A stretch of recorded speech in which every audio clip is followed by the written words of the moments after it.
ஒரு கிராமத்தில் துர்காஸ் என்ற பக்தர் வாழ்ந்து வந்தார். அவர் மிகவும் சிவபெருமானை நேசித்தார்.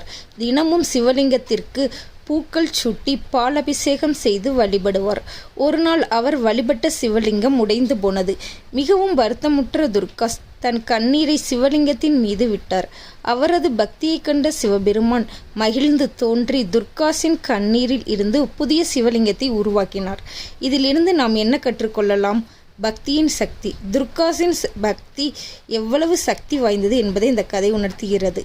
இறைவனின் அருள். இறைவன் தன் பக்தர்களின் மீது எவ்வளவு அருள் கொண்டவன் என்பது இந்த கதை காட்டுகிறது. கண்ணீர் என்பது பக்தியின் வெளிப்பாடு. சில சமயங்களில் கண்ணீர் என்பது நம் இறைவன் மீதான அன்பின் வெளிப்பாடாக இருக்கும். இக்கதை நமக்கு உணர்த்துவது, இறைவன் நம்மை எப்போதும் கவனித்துக் கொண்டிருக்கிறான். நாம் அவரை மனதார நேசித்தால் அவர் நம்மை கைவிட மாட்டார்.